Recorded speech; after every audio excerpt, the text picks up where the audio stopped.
Okay, I think we have got a good crowd for the beginning, so why don't we get going? And indeed, a very warm welcome from my side to the guests of today's special event. We were reviewing a bit our activities and what we've been doing so far, and they all obviously, all events, all activities are centered around the issues of our members, around the direct and everyday problems we are currently facing under the difficult conditions we are now living in the world of COVID-19. And at the same time, we thought it might be a good moment to open a bit the horizon and to take a wider look at some worlds which are either adjacent or a bit different from the worlds that we are usually live in. And the world of culture is definitely such a world. And if we all remember at the beginning of this crisis, when the lockdown measures came down on us and really changed our life almost overnight, then all these people from the world of culture, from theaters, from orchestras all around the world, they did a tremendous effort and outreach to us, and so many shows and concerts and plays offered online. And if we look at the measures that have been adopted to support business and to support culture, then we can say that not all of this tremendous generosity that the world of culture has given to all of us to cope with these difficult circumstances has yet been fully repaid. And I think to look now behind the curtain and to have the opportunity to learn some new insights and experiences from this world of culture is an excellent opportunity. And now I would like to thank Stuart and our special guest, which I'm not yet going to reveal, for having agreed to have this session, for having taken this initiative.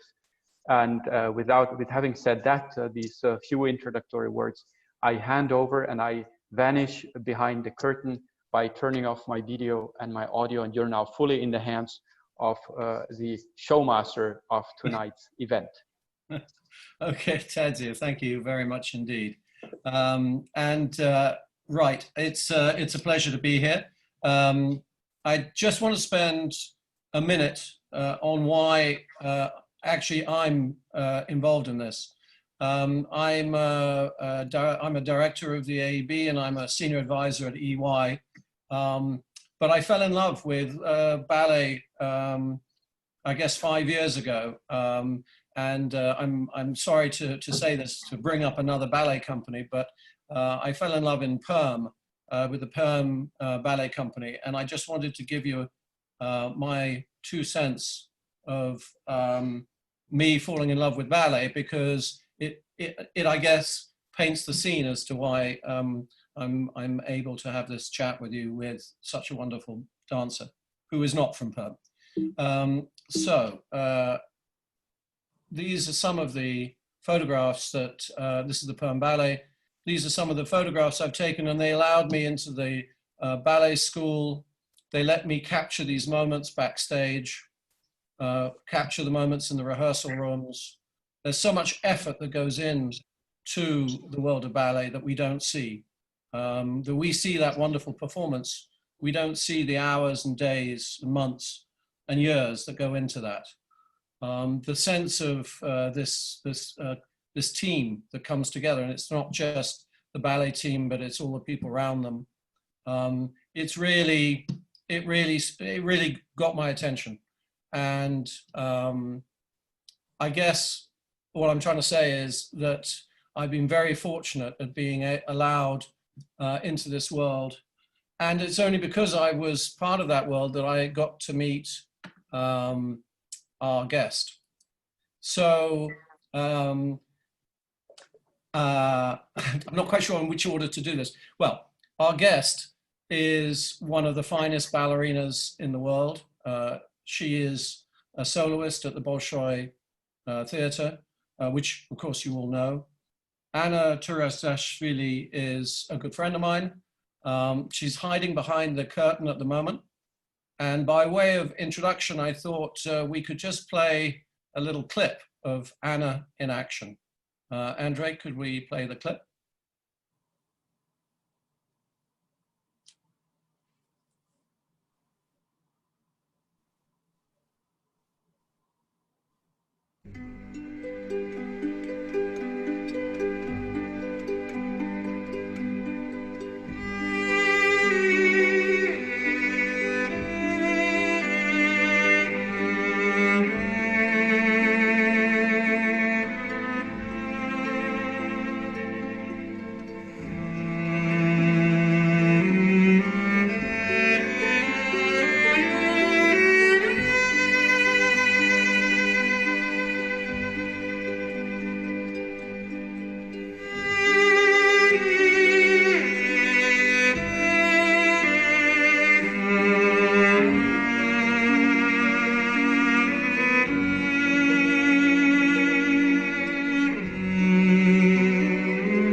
Thanks, Andre. Anna, would you like to join us? Hello, everyone. Hello, Stuart. Hi. I mean, I'm just, you know, just watching that, it's like I'm breathless. So it's. Thank you. You know what? I'm watching and I realize even more how much I miss the live orchestra sound. Like, it's amazing because you hear it every day, and now you actually appreciate it even more when it's 2 months without it. And I've been listening, and it's really something. I really miss it, actually. Did you want to get up and dance while you were listening to it? Kind of, yes. Do you prefer live, or is it the same for you, live or recorded music? Is it the same? Of course not. Live is very different. Some people say, you know, it can be any tempo, it can happen, it's a live performance, but that's the beauty of it, because it can be faster today, it can be slower. You don't know what the conductor, you know, what mood he is. I thought, but doesn't he respond to you? You respond to him, I guess. It's a chemistry. It's a both side chemistry, but again, you know, you never know. Still, I mean, he looks at you, I look at him, but who knows? And that's actually very interesting, because the different tempos, different moods, it can bring something new to the same part you've done maybe many times. So that's the interesting thing about it. When it's recording, it's always the same. You're sure that it's going to be the same. It's very stable, but there's this little bit of a, you know, like adrenaline and magic. Okay, I mean, so we talked about this. So you've told me that you don't see anybody in the audience because of the lights, but do you see, I guess the conductor's just right in front of you. Do you see him? Or do you see his face? Yes. Because he's a little bit above all the orchestra, and there's light on him that you have to see the conductor. Yes, because especially the beginning and the end of each variation, like you actually look at his hands at the stage and you start dancing. So it's very important. And on rehearsals, it's all rehearsed, of course. But with experience, you know, it comes naturally. You kind of don't even need to think to look at him.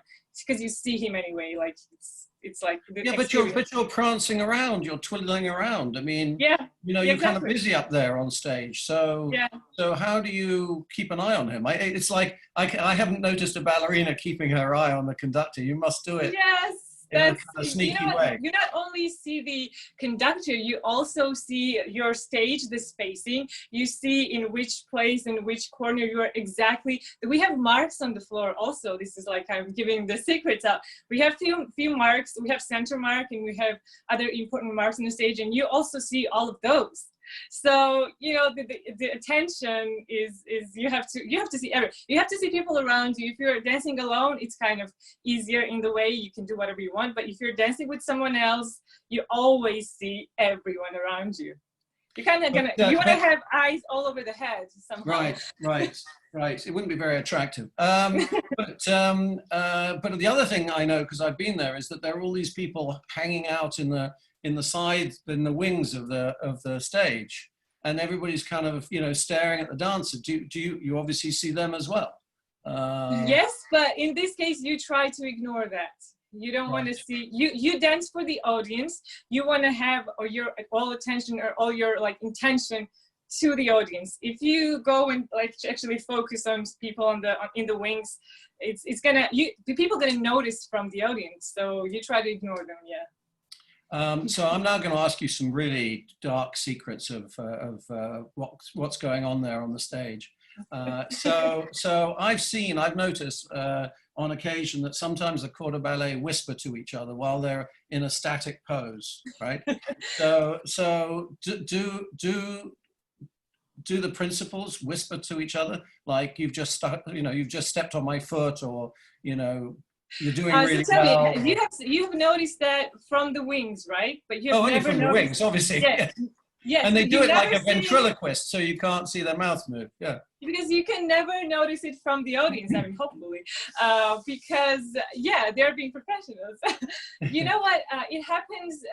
Sometimes there is someone doesn't remember things, and you need to just like correct and like people need to sometimes, or like line is the incorrect and you're like getting a line. So these are sometimes it's just necessary things, but sometimes it happens that if there's like I don't know a 10th performance of the same show, people just get a little bit they're too confident, they are easy at ease, and they can actually talk about something else, but I promise you that happens not very often. And you need to have really good experience of performing to actually, maintain your focus and also being able to talk.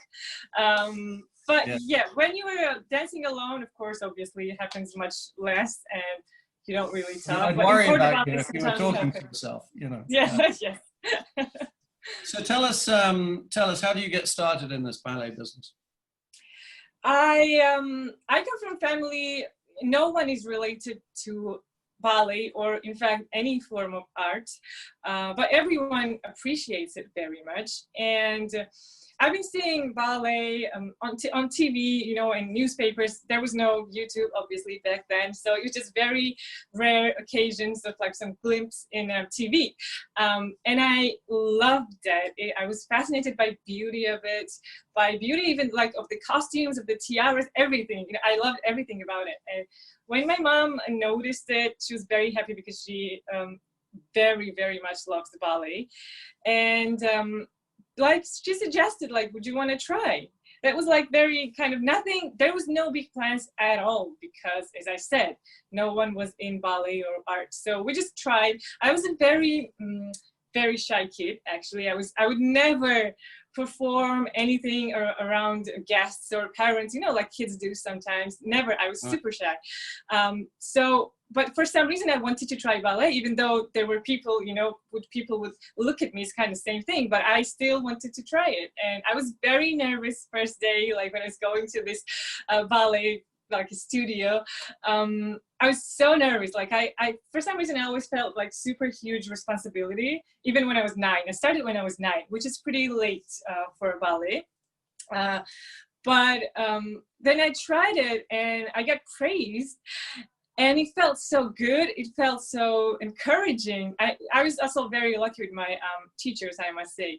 And I felt that this is the thing that I can actually do. And while people are watching me, that was the only thing I was, confident enough to do while people were watching me. And that's why we just kept going. And there was, again, no big plans. It just kind of came along the way. Wow. Okay. By the way, we should tell people this is in Tbilisi. So, Yes, so yes, yes. you know, I was born in Georgia, in Tbilisi. Never left the country until I was 14. So I was, yeah, you know, I was doing ballet there. Then my teachers, they strongly recommended me to continue my studying in Moscow, because Moscow and Russia basically has one of the best ballet schools in the world. And we, yeah. So it was like years and years of talking about it since I was 12 probably, and we were just, you know, getting ready for it. And when I was 14, I was accepted at the Moscow Bolshoi Ballet Academy. So there was no way back. I didn't want it to leave, to be honest. I was scared. It was all really too much. But once I got accepted, I sent my videotape. Again, back then there was no internet. We just taped a video of me dancing and doing some, you know, class. And it was, I think, around like 15 minutes of my dancing. And we sent, our friend was going to Moscow and he brought the tape to the school. It was like a whole thing. And they watched it and they accepted me, yeah, by the video. Well, that must have been a really big day. I mean, it's the day that sort of, that was the first day that changed your life. And then I guess there was the interview with the Bolshoi themselves. Oh, How did that feel? Because by then, presumably, how old were you when you interviewed for the Bolshoi? I was 17. So you'd now at that point been dancing for 8 years, and you'd had 3 years in Moscow. Yes. So you're pretty much invested now. I mean, you're kind of like, you really want to get into the Bolshoi. Yeah, absolutely, absolutely. Actually, when I started doing a ballet and I was getting into this like whole new world, I had no idea. I knew about the Bolshoi right away because there's a ballerina, Nina Ananiashvili. She was a prima ballerina at the Bolshoi, and in Georgia everyone knows her. So the theater was, she was at the Bolshoi, so that was the basically only ballet theater I knew when I was like 10. So if I was dreaming about you know, being ballerina in a theater, it was Bolshoi theater anyway. So there was no other. I think pretty much every ballerina dreams about that. By the way, I don't know. Maybe, maybe. But was it? I mean, it must have been incredibly tough. No, I mean, were you very, very nervous, or were you very confident? No. Again, I mean, because I'm always not so sure, and my shyness, it was always with me. And again, the teachers, thanks to them, I had teachers who actually like empowered me and encouraged me to believe in myself more. And we had this exam at the end of the like last course when we were closing our third course in Moscow, and there was like, the jury was like 25 different people from all of the theaters in Moscow, and maybe even from Mariinsky, from St. Petersburg. So there was lots of people from Bolshoi, all the directors, like everyone, the teachers. That was very nerve-wracking. I mean, we were getting ready for that for like 6 months, pretty much, just doing this 1 hour class for 6 months straight, you know, a little bit adjusting and changing, but it was just, you know, getting ready for this one day. So all these 6 months, you have this in your brain and you think about it. And when it comes, I mean, you almost don't even believe, you don't understand. But it was, it was good. It was good day. It was good class. And after that, they invite you for an audition at the theater. And I got the invite. I think 4 girls from our class got the invitation only. And there was like 20 girls maybe. So it's already, you know, you feel like, you know, maybe it's going in a right direction.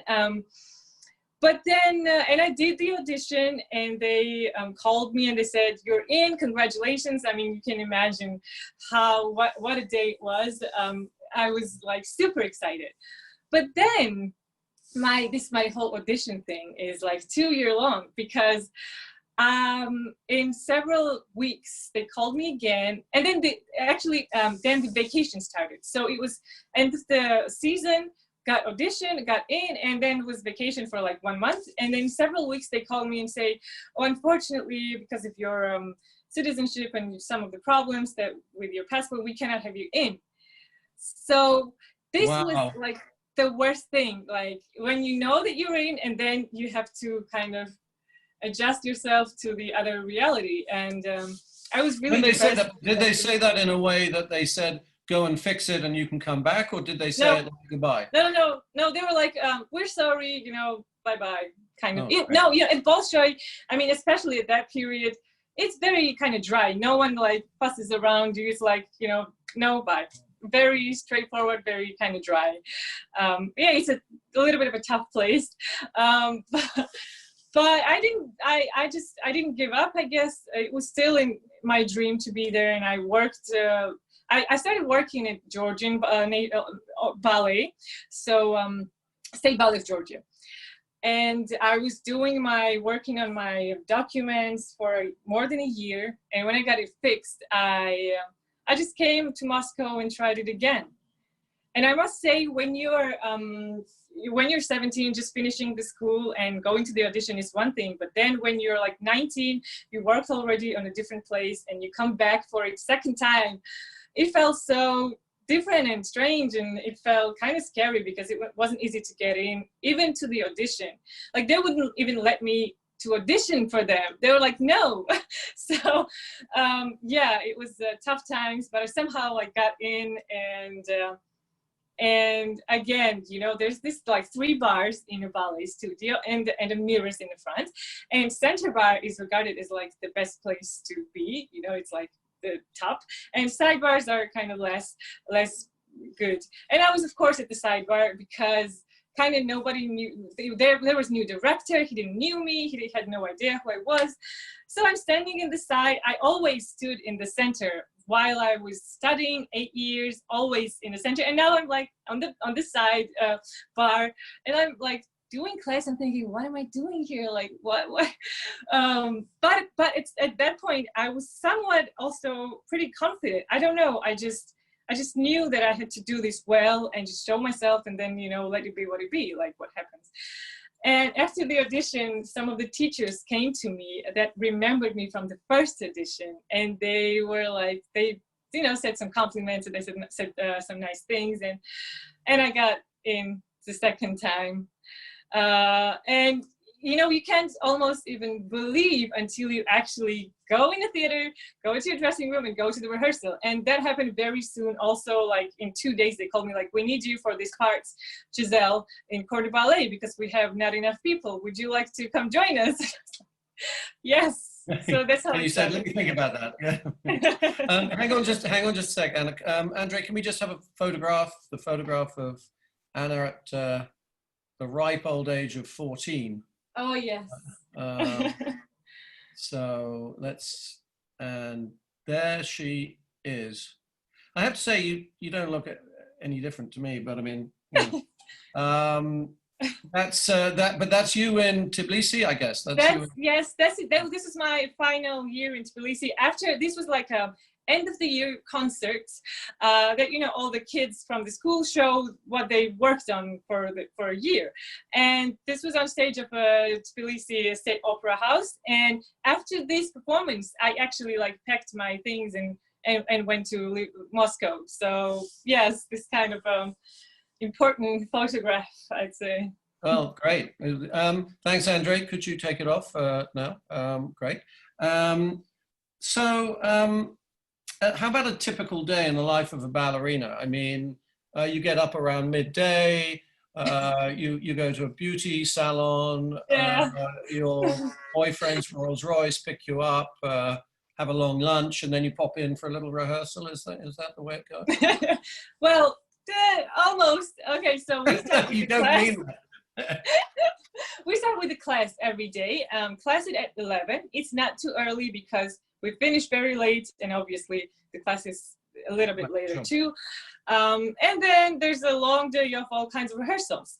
It can be anything from the parts that you want to dance and you're just preparing, the parts that you are dancing like tomorrow and you have to rehearse, the parts that you're dancing today and you have rehearsals for that also today. Then you might have like costume fittings. Then you might have some meetings, whatever. Then sometimes you just need to learn things from a video. So you actually have the iPhone like this and you just walk around the studio learning things for the future. So it can take up actually all day. Sometimes afternoon comes and I haven't even like had like breakfast or lunch or what, and nothing. And usually at the evening we have performance almost every day, pretty much like 5 This days is the a thing. week. This is the thing. Stop a sec. This is the thing that completely blew my mind when we talked about this to start with. You know, you get Mondays off, right? Yes, 1 day in a week. 1 day a week, and every other day you're performing. Pretty much. Yeah, and you do that, as I understand it, from September through to July. Exactly. Yeah. Yeah. Yes. Which is Yeah. an incredible schedule. I mean, I was about to say, everybody needs a break. Do they not build in a break? I mean, do they not?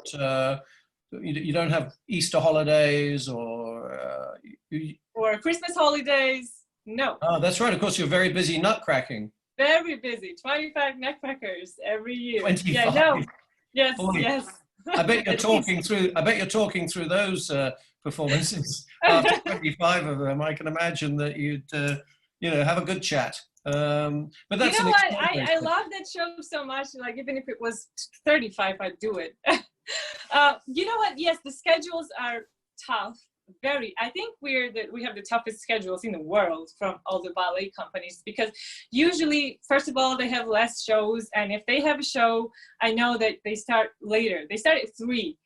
So there's like a half of the day, and we work all day, all the time. And in the beginning, it was very difficult for me to get used to it. Must be honest, because I couldn't do anything else. I had no time to do anything else in the world. I was just in the theater, rehearsing at home, theater home, nothing else. I couldn't even see my friends, which, I love. I love people. I love being with them, but I really had no time. I was too tired. I couldn't manage my time. But then that is actually just a sec. I mean, that is so. That was another question I have, which is, is there room for people outside of the theatre? Because my impression in Perm is it's like it's hermetically sealed. There is a whole world going on inside that building, and the people inside that building are all in relationships with each other. That the whole thing seems very hermetically sealed. From the outside world. Is that true? Ballet world is a pretty specific world.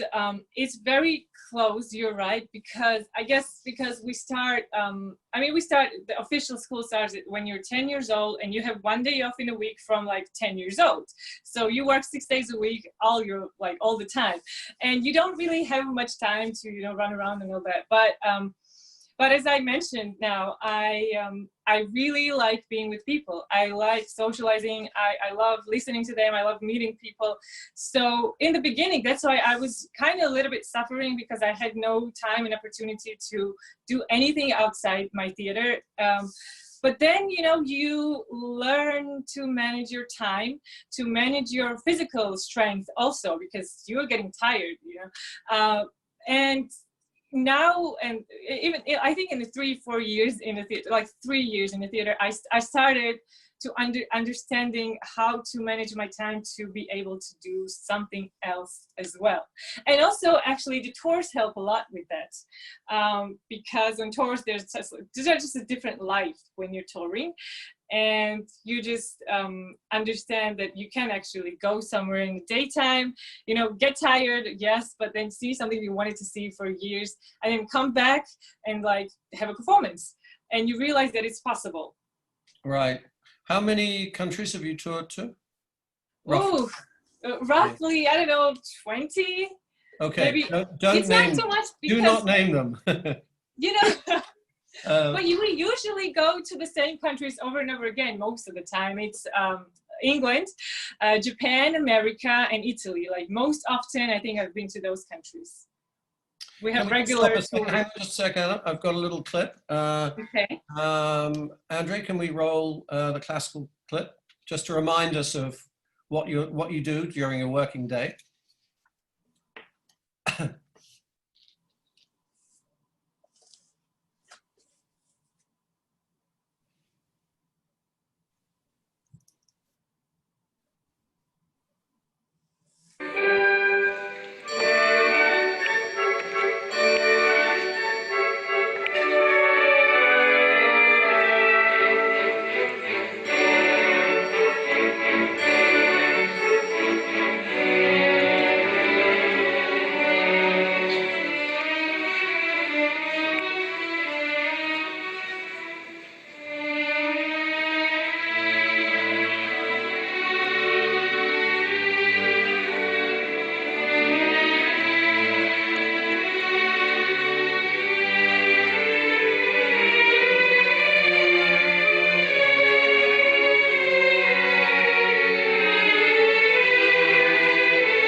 God. That was Don Quixote, Queen of the Dryads from Dream Sequence. Excellent. And again, oh my God, I really miss it actually. And you know what? I'm watching it now. I don't often watch my videos. It's kind of, you feel uncomfortable watching yourself somewhat. And I get nervous. Like even now, it's like, oh my God, it's like you get this nerving feeling like you do on stage. You have this same feeling. It's interesting. Interesting. Can I just take a pause? And this is a message for the audience. You have, it's not fair that I should ask all the questions, although I could keep doing this till 10 at night. There's a chat function on Zoom. We'd really love it if you sent your questions, and towards the end of this session, Anna will read them and choose a few that she would like to answer. But I say she'll choose the ones she can answer, and according to time, we'll see how we go. But do please send us your questions so that it's not, I don't get all the fun. But speaking of getting all the fun, here's a question I've always wanted to ask. How do the flowers work? Well, two things actually. You know, so yeah, let's start with yeah, exactly. How do the flowers work? I mean, so if everybody's watching this and we all wait till you're performing again, and then we all decide that we want to send you flowers, can anybody send flowers to any ballerina at the Bolshoi? Of course, but there's a little detail at that moment that only soloists, for some reason I actually don't get it, but only soloists get it on the stage. So if the girls from the corps de ballet, they will get it off stage. So in their dressing room, there will be their flowers waiting for them. Right. But soloists get it actually on the stage. So yes. Yeah, because you see, there's this other thing that would slightly worry me. Competing boyfriends, perhaps, you know, where you know, they suddenly you get all these bouquets from all these strange people, but also, you know, you do your performance, and you know, you do a very good performance, but the woman next to you also does a very good performance, but nobody has thought to send her flowers. Doesn't that get awkward? I mean, or does that happen first? I think it does, because I've seen it. Of course. Well, of course it happens, but again, no, it's not awkward at all, because people don't get jealous. Oh, how come, you know, this girl is always getting all the flowers, and no? No. Actually, I haven't noticed that. That's an interesting thing. That's because you always get flowers, Anna. You haven't noticed it because you're standing there and the flowers arrive. You should look out the side of your eye and see how the girls are doing. You know what? No, because we have so many performances, there are times that, you know, everyone will get flowers at, you know, at some time. There's no, right. I mean, there's like 200 shows, 300 shows in a season, and right. I don't get flowers like every single day too, because you know, you do 5 Swan Lakes, you get flowers like two times, maybe 3, but you don't get it like every single time. It's, I mean, no, it's impossible probably. So it's absolutely normal. I haven't noticed any jealousy over that, but okay. I love them, and I'm always super grateful and super happy when I receive them. Some people doesn't even like them so much, you know. I'm seeing people leaving their bouquets like in a dressing room, just like in a vase. I always take it home, always, and I always take care of them because I love them. But again, you know, people are different. Some people don't really, yeah. And who is it that decides how many curtain calls there are? You know, we're all out there clapping, and the dancers come out, but who is it that decides how many times they come out? I would say the audience decides it. You decide, Stuart. As long as you clap, we'll come out.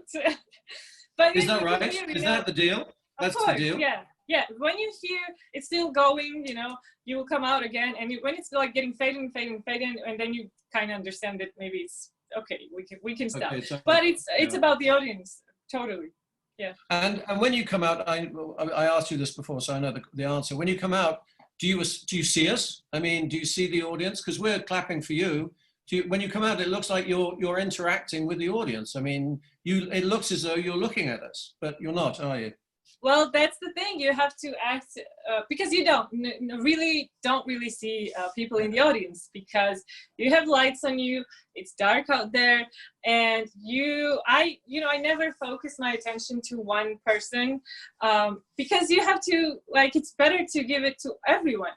That's why you have to, like, look at everyone. Just look out so that every single person in the audience thinks that you're looking at him or her, and you're doing this for exactly that person, which you are, I guess. Yeah, well, you do it so very yeah, well. it's like it's for everyone. Yeah. Okay, let's talk a little bit. I mean, the trouble with this is that, you see, it's already nearly 6:15. I mean, Yes. time flies. I'm going to take the liberty of, we'll extend this. So, but I want to talk to you next. Let's talk about it after the videos. About working with famous brands. So if we could play the next 3 videos on brands, very, very quick videos.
I think we may need to upgrade our card in the computer. I don't know, so some of those looked a little jerky, but beautiful, beautiful videos, absolutely beautiful. I mean, how they find you, these people find you, or do you have an agent, or how does that work? I do not have an agent. Somehow ballerinas never have an agent. I don't know why that happens, but no, yes, I've been lucky enough to, those people always find me.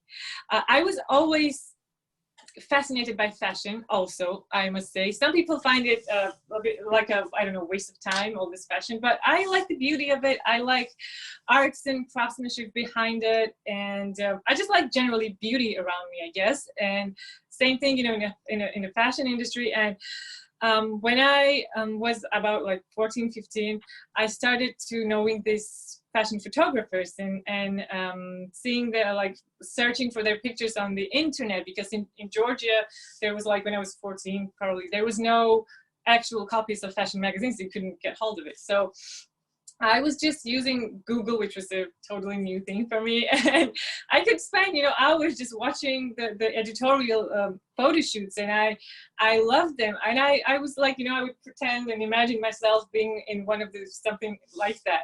And when it kind of, I think when you like something, when you want something, when the opportunity comes, you kind of, you know, you just cling to it. And that happened. I think I was like 21. First, we had like this photo shoot just for ourselves. And when you post it on internet, people see it and you get response. And that's how it all started, actually. People just found me. So yeah, I've been lucky enough in that. Well, designers, photographers, cinematographers, you know, they just contact you. And if you like what they do, I always, you know, I see the work. If I like it, you know, I agree. It doesn't matter, you know, if it's for advertising or it's just a video for ourselves. If I like it, I always do it. I find a time in my schedule to like quickly run out and do it. And yeah, it makes me, I feel, it makes me good. I like doing that also. Well, yeah, I mean, and it comes across. I mean, I think they're great videos. And I know a still photographer who's still waiting in line to take your pictures. So now that I know how to use Flash, you know, I'm hoping that you'll let me give it a go. Of course, Stuart. Let this thing happen, and yeah. Yeah, no, whatever. Don't worry, I wasn't trying to get you committed online. Let's talk about what you've been doing since the Bolshoi closed. I mean, that must have been a horrid shock. And for somebody that relies so much on movement and expressing yourself through movement, this must have, it's bad enough for the rest of us. This must have been very difficult for you. How have you coped? Yes, it's difficult. You know, also, the thing is, for the last few years, quite a few years, I'd say, you know, people usually, my colleagues as well, they kind of count months and weeks before the vacation or holiday. You know, in the summer, they're like, oh, we have 2 months more and that's it. I'm not doing it. I don't count the days before my vacation because I don't want it to. I can just go on, you know. So of course it's been a shock when they first announced that they are canceling the performances for like next 2 weeks. I was like, oh my God, this couldn't be happening. But then, you know, the whole thing came and we're here, you know, for 2 months. It was very difficult, especially in the beginning. Very difficult. But you came up with a plan. Yes, it came. It kind of came to me during I started working out at home because what else do you do? I started doing my classes at home, and I was getting really into like some interesting new stretches for me. And I've been doing ballet for so many years, and I found some unknown new workouts and stretches for myself when I actually dedicated time to it. So it's been actually useful. And I started doing workouts and stretches, and then I thought, there's so many people out there who wants to do it. And I gathered my group of friends, my friends in Zoom, and we just started working out 3 times a week. And together it's just more fun. And people, you know, they want to, when you have someone who tells you what to do, it's also good. Sometimes you do it better and more effectively. And at some point, I wasn't sure, but then it appears that people actually really want to do things while they're home and work out. And people started reaching out to me, even people that I don't know in person, like messaging me, can you work out with me, please? And then I started this new whole new thing of home workout sessions, which has been very interesting for me, really. Like, it makes my day. Can we hold a sec, Andre? Can we just roll a couple of these? These are some of the workouts that I do every day with Anna. This is clearly a joke. So I love this one where this is what you have to do. Arms behind, so right to the ground. It's easier than it seems to it. Yeah. So my elbows are actually on the ground. If you cannot touch the ground, it's okay. I mean, try. Yeah, if you cannot touch, it's okay. As much as you can, and down. And then we're going to do the ground. And on exhale, go down. Really head down. Try to touch your feet. If you cannot do it, that's totally okay. You can just stay here. You know, whatever you can do. How about sitting in an armchair? You can stay here for a while because stretches are all about the time. And breathe. We're going to have straight back, shoulders down, belly in. Hands on the ground, straight knees, flex toes, and toes are together. And we're like ballerinas. We're going to just point the toes and flex. So point and flex, toes together. Try to reach down to the floor as much as you can and flex and point and flex. Now alternate legs, right and left. And this is what we do like every morning. And right and left and right and left. So there we have it. That's just a taster. I have to say some of the others were even worse. I say even worse. Those videos were for Bolshoi Ballet US account. They asked me to do live sessions for their account, which I've done 3 times, and the response was amazing. I mean, people, when I get the messages from like people, the strangers that tell me like, now I'm doing this every day and I feel so much better. You know, my shoulders are down, my posture is great, I feel great. Like, that's the best thing, best feedback you can get. It makes me very happy, and I appreciate every single comment. And yeah, just I'm happy that people find it useful. Well, and you've also told me that you know, if people particularly want one-on-one training, you're also prepared to do that, though obviously that's by appointment only. But yes, you know, I started, now I'm doing it for like 3 weeks, individual workouts. I'm doing it with also the people are so different, and that makes it more interesting, because I have little ballerinas. I have 13-year-old, I have 80-year-old ballerinas as well. I have older ladies who just want to be like, they just want to feel lengthened and flexible. And I have different kind of people, different age range, so that makes it interesting for me too. I spend a lot of time actually, you know, working out which muscle does what, and I mean, I know that, but there are some things that I need to make sure, and I try all of my workouts myself first, and I see how it feels and what it works best, and then I give them to my students, let's call them. Well, they are, and I also know that they're spread around California, Japan, Australia, France, Italy. Yes. You know, so I think that you know, thank God for Zoom. Very different time zones. It's like 11 in the morning and 9 in the evening. It can be like in between. Yes.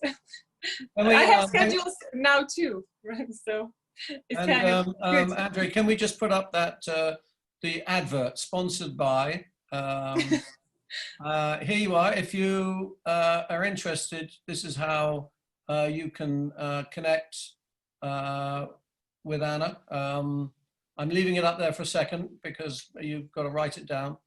Yes, and again, I want to mention that I really we really focus on stretches also, and people sometimes get scared when they hear like stretch, and you know, I'm a ballerina and they think I'm going to make them do splits.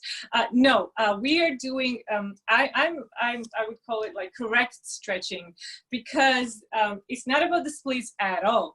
It's about feeling better, lengthen your muscles, feeling longer. So those kind of stretches we incorporate while working out, and it trust me, it like makes you feeling afterwards much better, much lighter. than just, you know, when people just work out without stretching. So keep in mind that stretches are very important, actually. Great. Thanks, Andre. Okay, I'm going to do something here because I'm a real time freak. Some people might have seen that this is only for an hour. We've clearly got more to do and more questions. And then, as long as you're free, Anna, I'd like to keep going. Is that okay for a little while? Maybe. Yes, I have my next class is at 9, so I have a few hours. Okay. Well, yeah, I wasn't really thinking that we do it for another 2 hours. Yes, but, well, just in case. But I just, for those people that are going to have to leave now, I just want to, I'll thank Anna later, but I just want to mention that next week at this time, as part of the Culture Shock, we'll have Vasily Tseretelli, who will join us. He's the director of the Moscow Museum of Modern Art, and his father is Zurab Tseretelli, a very famous artist. We'll be talking about how the galleries have dealt with it, and the gallery scene in Moscow. And the following week, there will be Ilya Lagotenko from Mummy Troll. So that will, for those people that know Mummy Troll, I guess that's all I need to say. So let's get back to Anna. I just wanted to let people know that that's what will be happening in the next couple of weeks. Anna, do you get fed up with people asking you all these questions? No, because as I mentioned, there was a pause. There was a pause.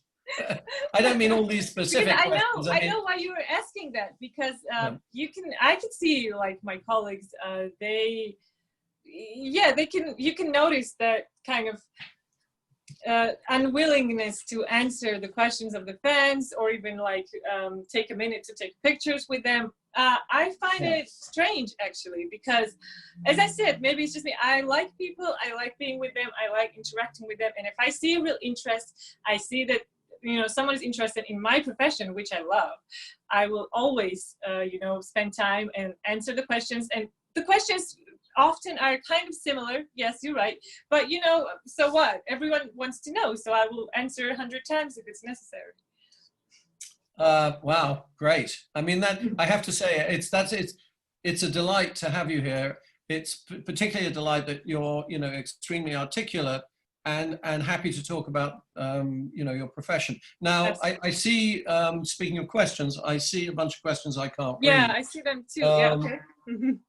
Don't feel like you have to answer them all. Maybe we can find a way of answering people that we don't get to so that they don't feel bad. But if there's a question or two there that you feel like answering, or that you feel is easy to answer, then... Okay, there's some questions about my diet. So yeah, how diet do you end up so thin?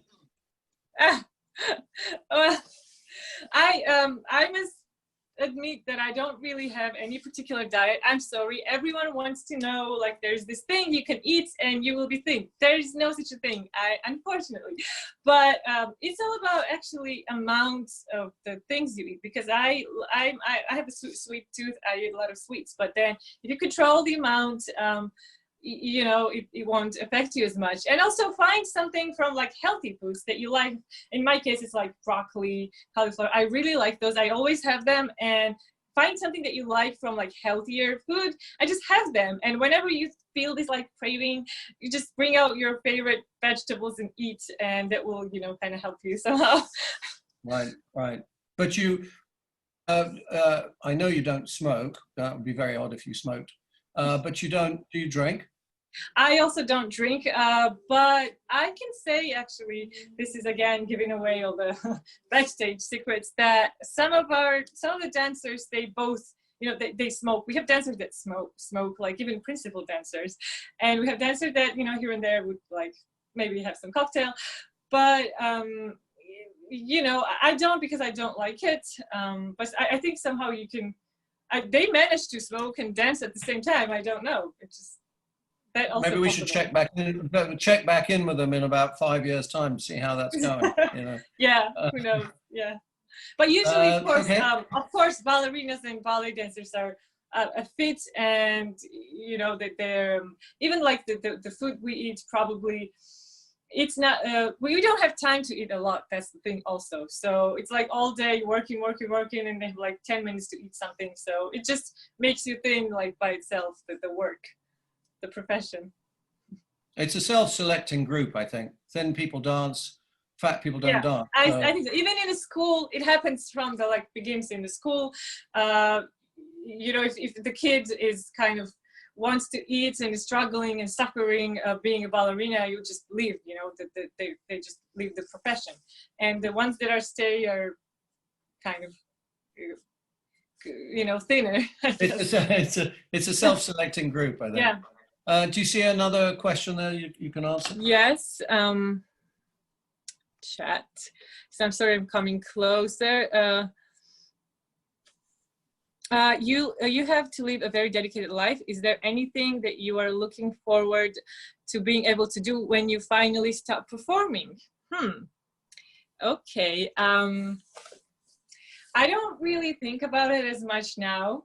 And it's hard to tell, but there are very many things that interest me. I have quite a few hobbies, and now this new one of workouts, I really like it. I find it very interesting for myself too. I like designing, I like fashion. I work with designers actually, and cinematographers, photographers. And I need to actually like somehow work things to fuse everything that I like in one job that I want to do when I'm finished. But at the moment, I have no exact answer on that question. Okay. It's a little difficult to pose it, but so we'll talk about what is the average age at which ballerinas stop dancing? Average is 38, 39. But if you feel that you can go on and you have a good physical shape, you can go on. That's what people usually do. A few years for sure, and yeah. Okay. I think there's a slight danger that the danger is I could sit here all night asking you questions, and but I think we've sort of committed to keeping this to an hour. So even though I was there are a few more questions, but I don't know yet. Do we have time for that? Let's choose your final favorite question there. Where did Anna learn English? Like question from now. I learned it myself, I must say. So when I was small, I was interested in languages also. I have like all these different interests in different periods of my life. So I was interested in languages, and English was the one, and I just started learning myself. And then, you know, the practice came along with the people like you and my friends, and I never studied it, like actually never studied it.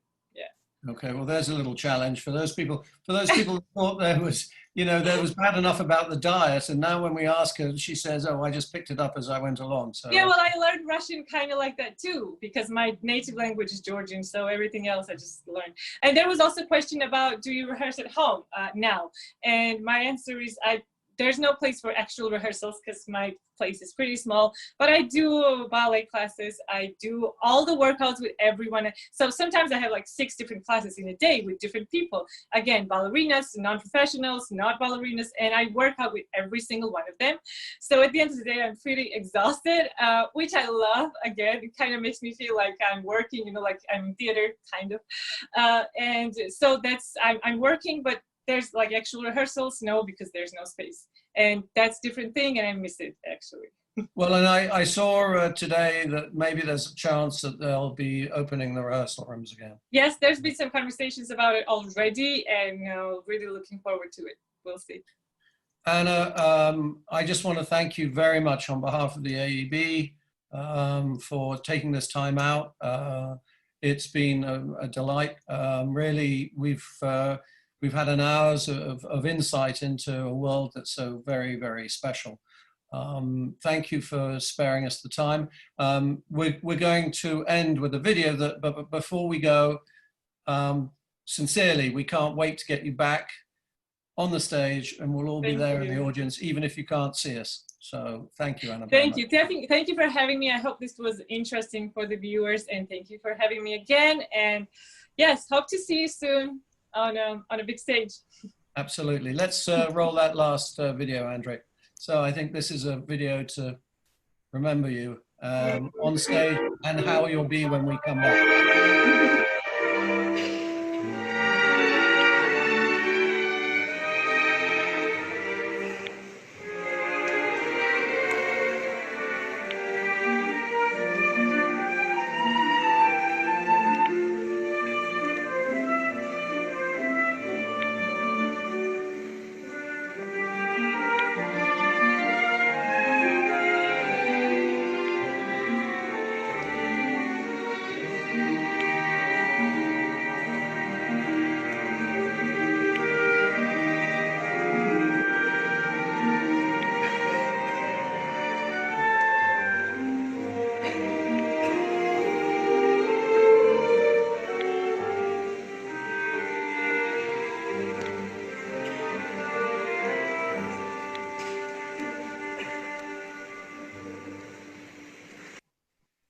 Anna, thank you for your time. Thank you. And thank you all our audience for participating. Yes, thank you